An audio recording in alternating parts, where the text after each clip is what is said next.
The Billion-Dollar Trap: How the Silk Road Empire Fell. The history of crypto isn't just about bull runs, market caps, or institutional adoption. It's a story of human ambition, radical innovation, and the high cost of digital sovereignty. This is the story of Ross Ulbricht and the rise and fall of the Silk Road. In the early 2010s, Ross Ulbricht was an idealist. He wasn't dreaming of private jets or luxury mansions in Miami. He was dreaming of absolute freedom.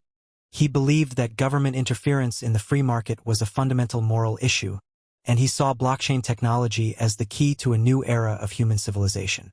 Ross wanted to build a world where individuals could interact, trade, and exchange value directly, without banks, without middlemen, and without the reach of the state. From that vision, the Silk Road was born. It was an engineering masterpiece. By leveraging the Tor network to hide server locations and utilizing the then-nascent technology of Bitcoin, Ulbricht created more than just a website. He built an alternative global economy. In the Darknet, the Silk Road was the first marketplace that functioned as seamlessly as Amazon. It had reputation systems, independent arbitration, and an escrow service that meant trust was hard-coded into the platform.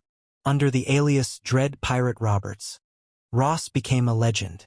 He was managing a billion-dollar empire not from a bunker, but from the quiet corner of a public library. But within this empire lay a fatal flaw. Ross believed he was building a system invulnerable to the old world. What he didn't realize was that even the most perfect encryption is powerless against human fallibility. While Ross was perfecting his code, the FBI began its hunt. They were facing an enemy they couldn't de-anonymize, couldn't wiretap, and couldn't bribe.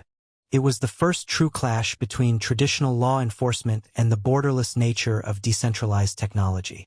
Agents spent millions, infiltrated online forums, and ran complex sting operations, but for years they were chasing a ghost. They couldn't even get close to the person behind Dread Pirate Roberts.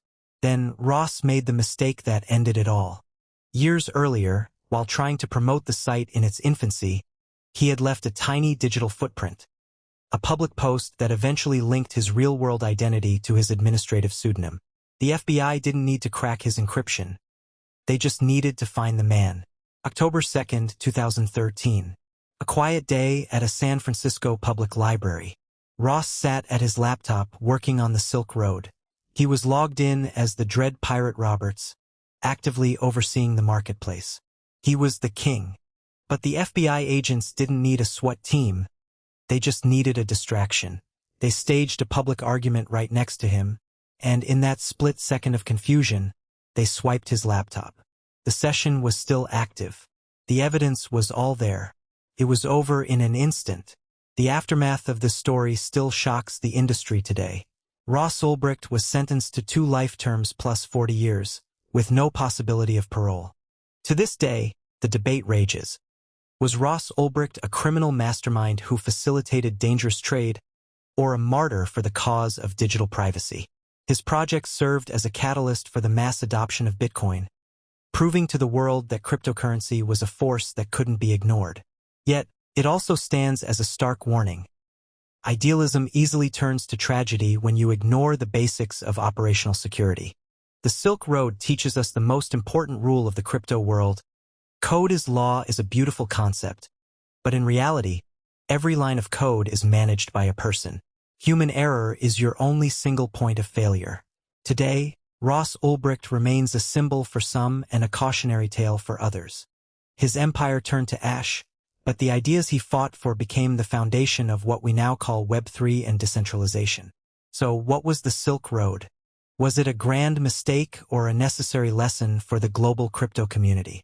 Think about it, because the price of freedom in the digital age is always higher than it appears.